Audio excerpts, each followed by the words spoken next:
As a newly married couple in our mid-20s, my wife surprises me with concert tickets for Christmas.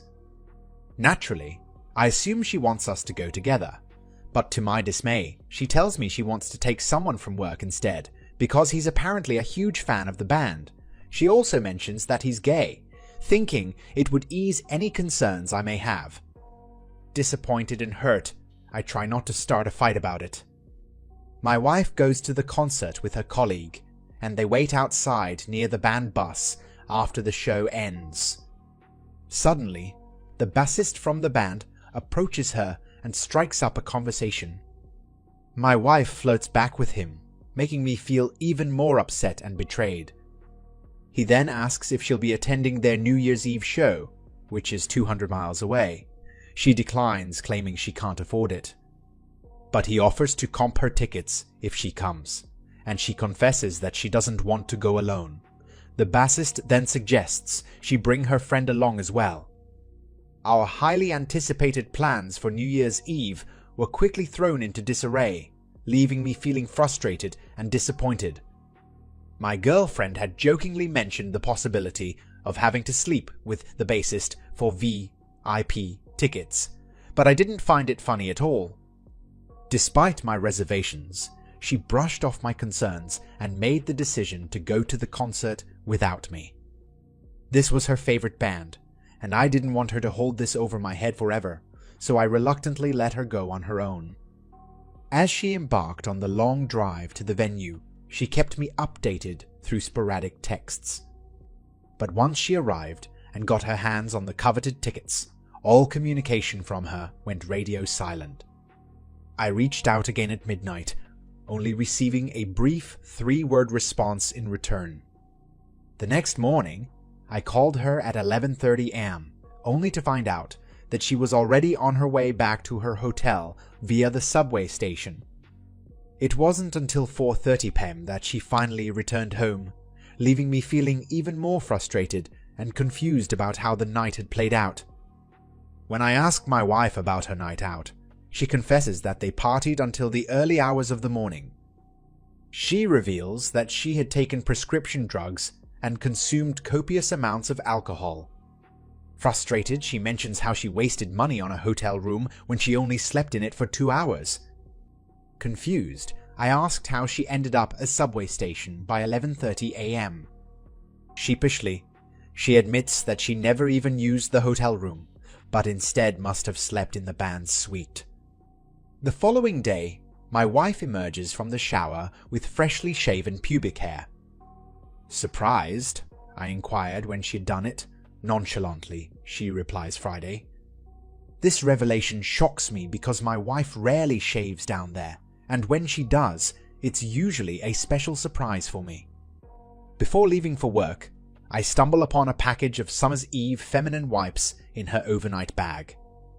This strikes me as odd because I've always secretly thought my wife had an odor issue, but she has never made any effort to address it for me, and why would she have brand new wipes in her bag? I can't help but wonder if my wife is cheating on me. Could it be with the bassist or someone from work? Should I confront her about these suspicions? Edit. My hands are trembling as I type this. I'm in a state of panic, unsure of what to do in this messed up situation. There is a reason we decided to get married. Our shared love for music, gaming, nature, and other nerdy things brought us together. Some may say we spend too much time together, but the bond between us has always been strong. Though our sex life has cooled down, neither of us has felt unfulfilled. Just to clarify, my wife got the concert tickets as a Christmas present, but the actual concert was not on Christmas Day.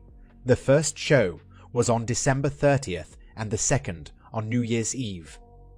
To avoid any chance of her finding this post, I won't mention the band by name.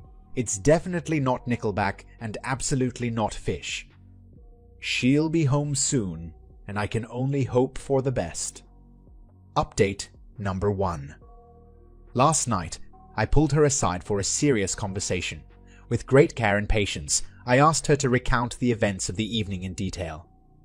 She had scored tickets that awaited them at will call. granting them access to the coveted VIP section at the concert.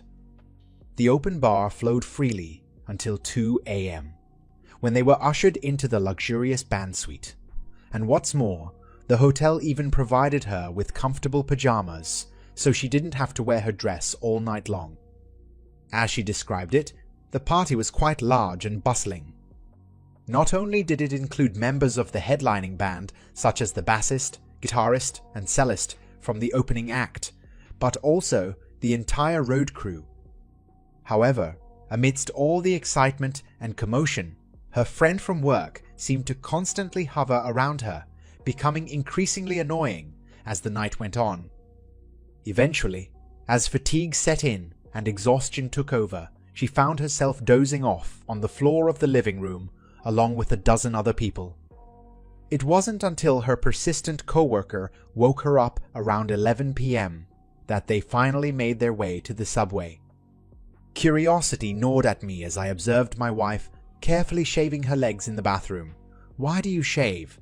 I finally asked, unable to contain my curiosity any longer. She shrugged nonchalantly. "I don't know. What if I ended up going swimming?" The thought of my wife swimming was comical. Not only was she afraid of large bodies of water, but she also couldn't swim to save her life. I chuckled. "Do you even have a bathing suit?" Her response was a simple no. I shook my head, amused by her reasoning. But then a more serious thought crossed my mind. Would she really go swimming without me?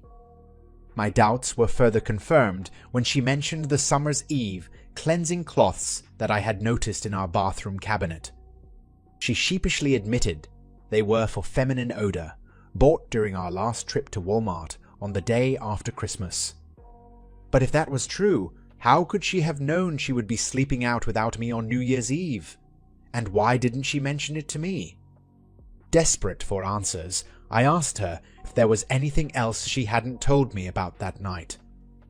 With sincerity in her eyes, she looked me in the eyes and swore that there was no kissing, cuddling, or any kind of sexual contact with anyone else. Those exact words echoed through the air between us. But as much as I wanted to believe her, something still felt off. It wasn't until later, when I double-checked the package of cleansing cloths and saw that it was unopened, that I realized the truth. My wife had been lying to me all along. I poured my heart out to her, expressing how deeply hurt I was by the situation. I reminded her that as a married couple, we are obligated to support and include each other in our plans. But she was resistant, using exaggerated statements in our conversation. The most painful thing she said to me was that if I had been able to attend the event, she wouldn't have enjoyed herself as much. It struck at the core of our relationship and shook my trust in her. Even though I'm still unsure if she cheated or not, it's possible she lied, and there's no way for me to know for sure. She's acting normal at home, but something feels off. I'm reaching out for advice before deciding on my next step, whether to confront her or try to salvage our marriage. Though some may just suggest leaving her, any other suggestions would be greatly appreciated. Update number 2. Last week, the tall, brooding bassist from a famous 90s rock band sent a sultry text to my wife, inviting her to a concert in a city 100 miles away on a weeknight. She was eager to go alone, and I couldn't help but bring up the events of New Year's Eve. The tension between us grew as she gave me the cold shoulder for 3 days. I went on a business trip over the weekend and made sure to keep in touch with her every day. When I returned, we spent Valentine's Day together, trying to rekindle our love, but something still felt off. Yesterday, I was browsing Reddit when an orange-red notification popped up. Curiosity got the best of me, and I clicked on it, only to realize that my wife had left herself signed into her account on my computer. My heart sank as I saw the contents of her messages. She had been sending seductive photos to other men. It wasn't necessarily shocking since we had discussed her posting on Gone Wild before, but what I didn't expect was her response to one particular question. What's the wildest thing you've ever done? Her reply hit me like a punch in the gut. On New Year's Eve, I had my first threesome with a member of that famous 90s rock band and a close friend. The betrayal and hurt were overwhelming as I continued reading through their explicit conversations. Feeling lost and betrayed, I immediately sought out a lawyer to discuss my options. After gathering the courage, I confronted her about the rumors I had heard. She responded with a half-hearted admission of truth, claiming she had only embellished the story. According to her, her friend was actually gay and she had only made out and performed oral sex with the bassist. The words stung like a slap in the face, and without another word, I left our shared apartment and headed straight for the hospital to get tested for sexually transmitted diseases. Hours later, I returned home, still reeling from her confession. Part of me wanted to believe her, but deep down I knew it was just another layer of lies. In a moment of desperation and disbelief, I instructed her to send a text to this mysterious guy, asking simply, did we have sex? If he responded with a no, then maybe there was some shred of hope left in our marriage. But instead, she admitted that they had indeed slept together. In an instant, my world came crashing down. We had only been married for less than a year, yet I had invested my entire being into this 5-year relationship. Feeling the weight of betrayal crush me, I moved into the spare bedroom and now sleep on a thin futon. Our lease extends until May, leaving me trapped in this living arrangement with someone who has broken my heart. I wanted to update Reddit on the situation, as I know people rarely do so after seeking advice. Thank you all for being there for me before when I needed support. Currently living in the South Jersey Philly area, any love or kind words would be greatly appreciated during this difficult time. Update number 3. The past 5 months had been a whirlwind of deception and deceit for her. 4 men, all different and all secretly involved with her in some capacity. The first was a co-worker, with whom she started exchanging explicit messages and suggestive photos back in October. Then there was the random stranger she met at a concert, whom she impulsively kissed. She ran into him again at a drive-in movie theater while out with a friend, where nothing supposedly happened aside from cuddling. But then there was the encounter at the gay club with her friends, where he took her from behind in a bathroom stall. After that night, he drunkenly texted her a month later, and they got into a fight, ultimately breaking off contact. One evening in mid-December, I arrived home from work at 6 p.m., knowing she had been done with her company Christmas party since 2 p.m. To my surprise, her pet bunny was roaming around the apartment freely. However, she was nowhere to be found. Her car sat in its usual spot in the parking lot, and her coat hung on a chair. Panic set in as I called her phone, which inexplicably rang from the couch. Fearing the worst, I called my mother and began frantically searching the apartment complex for any sign of her. My screams echoed through the empty corridors as I even checked dumpsters, terrified of what I might find. When she finally returned an hour and a half later, police were already inside my living room as I described her to them. Relief flooded over me as I embraced her tightly, tears streaming down my face. Little did I know that just moments earlier, she had been passionately making out with her co-worker in his car down the street, with one hand gripping his crotch. If it weren't for her menstrual cycle that night, their encounter would have likely ended with them having sex. Then there's New Year's Eve. The bassist in the band is into anal. When my wife and her gay friend went to his hotel room, he asked him to have sex with him anally. He did, while my wife was in the room, and then the guy kicked him out afterward. Later on, He had unprotected sex with my wife, possibly causing her to become pregnant. She took a morning after pill and experienced pregnancy scare when her period was late. Despite these events, she continued to communicate with this guy through text, email, and video chat. Eventually, she developed an emotional connection with a man she met on Reddit. They flirted through online messaging and made plans to meet and have sex while I was away on a business trip last weekend. A friend of mine suggested they do LSD together, but she ultimately chose not to meet the guy. Up until last Wednesday, she continued to flirt and chat with 3 of the 4 men. However, I only found out about the other 2 yesterday after I invaded her privacy and discovered numerous emails and chats involving these men.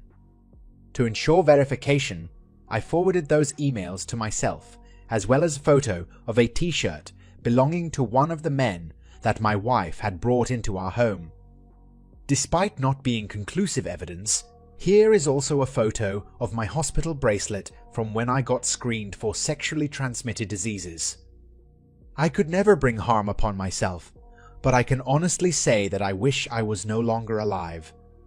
This pain is unbearable, and I wouldn't even wish it upon my worst enemy.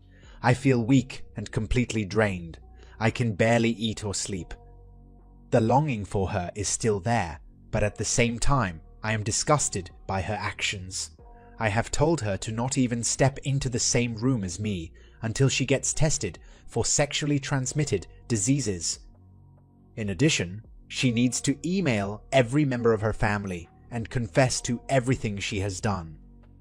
Her family is close-knit, so this will likely be a source of shame for her for the rest of her life.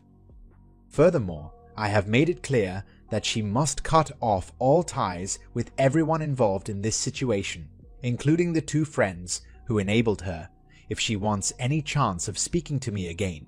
But even then, it may be too late to salvage anything in this relationship. The cold, empty feeling of loneliness consumes me. I have friends who I've been leaning on, but their support feels hollow and insincere. I can't tell if they truly care for me or if they just enjoy my company. My confidence and self-esteem are shattered. I feel like no matter what I do, I am destined to be alone. The emotional neglect I have suffered in the past has left me ill-equipped for a new relationship, and the thought of being intimate with anyone again is unbearable. Edit. She cheated on me with a guy from work. It's over between us. I didn't make her write any letters or tell anyone. She made her own choices and now must face the consequences. I'm finally free from this toxic relationship and ready to move on. Is anyone up for grabbing a drink together? Edit 2. As I prepare for divorce, I will be taking down these posts soon. However, if my story can help someone else get out of a toxic relationship, then it was worth sharing. Update number 4. The past 7 months have been a roller coaster of emotions, with plenty of highs and lows, but I can confidently say that I am in a much better place now than I was before. However, I am still on the road to recovery, and that journey has its own challenges. I make it a priority to attend therapy 3 times a month, as it has been instrumental in my healing process, and to take care of my physical health, I have started running and working out regularly. The results are visible. From weighing 245 pounds in February, I now weigh 205 pounds this morning. It's not just about the number on the scale though. For the first time since high school, I feel good about my body and its strength. This transformation has also led me to revamp my wardrobe, a task that is both exciting and overwhelming. But as I try on new clothes and see how they fit my new shape, I can't help but feel more confident and comfortable in my skin. In addition to these personal changes, my social life has seen a significant improvement. My circle of friends has expanded greatly. The group I spent New Year's Eve with now meets every Tuesday for trivia night, and we've even taken trips to the beach together this spring and summer. My dedication to music has also grown. I practice with my band 3 times a week, and our newly released album is available free online.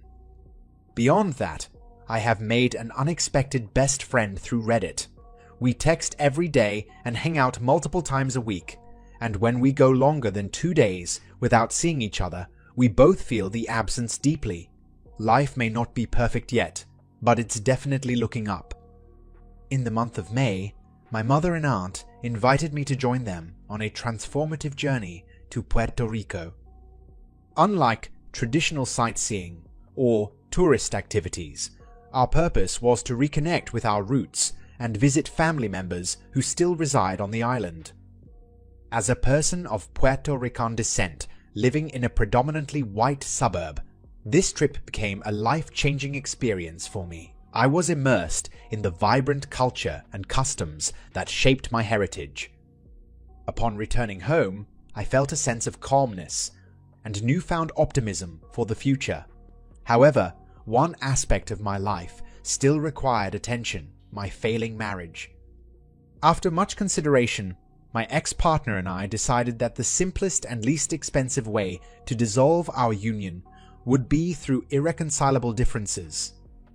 In order to fulfill the requirements set by my state, we must live in separate residences for a total of 18 months without engaging in sexual relations. 6 months have passed, leaving 12 more to endure until the legal process is complete. I eagerly await the day when she will no longer carry my last name, as it has become a source of shame due to her actions. Despite being separated, there are still many lies and secrets she continues to hide from me, making it difficult to move on completely from our past relationship. As the days passed, we discussed the possibility of taking a break and re-evaluating our relationship later on. But eventually, she reached out to me to meet in person a few months down the line. The tension was palpable as we sat across from each other, engaging in forced small talk before she finally revealed her true intentions. She had given up on us, stopped going to therapy, and was now dating one of the men she had betrayed me with, and I couldn't help but feel a sense of bittersweet relief for her. Part of me hoped that someday she would wake up and realize what we could have had together, while another part wished her all the happiness in the world with this new man. To distract myself from the pain of rejection, I turned to reckless sexual behavior. With the help of self-help books and advice from forums, I ventured into college parties with my newfound confidence and physique. I reconnected with old friends and went on dates with women ranging from 18 to 30 years old. But despite my efforts, nothing could fill the void inside me.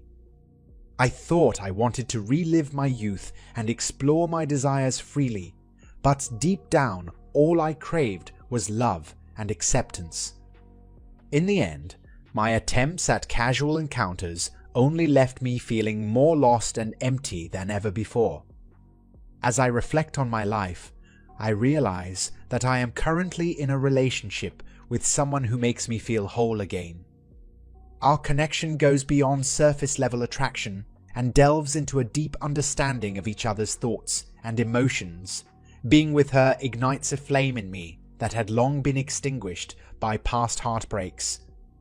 Despite living an hour away from each other, I see this as a positive aspect of our relationship. It allows us to maintain our individual independence while also cherishing the time we spend together. We make it a point to go out together a few times a week, constantly creating new memories. Will it last? Honestly, I have no idea, and I don't even care. This year has taught me the importance of living in the present moment and being responsible for my actions. As long as I am happy when I am with her, that is all that matters. I want to express my gratitude to all the supportive commenters on Reddit who offered valuable advice and even reached out to me on Facebook during my time of need. Though I may have been skeptical at first, the outpouring of compassion and empathy from strangers has truly warmed my heart. Through this experience, I have grown and evolved into a better version of myself. As we draw the curtains on this deeply personal and transformative journey, it's clear that the road to recovery, though fraught with challenges, is paved with growth and new beginnings. Throughout this narrative, we've traveled alongside the highs and lows, witnessing the power of resilience and the human spirit's capacity to adapt and thrive. Your engagement and support have been invaluable, enriching this story with the community's strength. This tale, though specific in its details, echoes the universal theme of overcoming adversity and finding renewal in the face of despair. As we conclude this episode, let's carry forward the lessons learned and the reminder that, no matter the obstacle, we are never alone in our struggles. Thank you for joining in this exploration of courage and healing.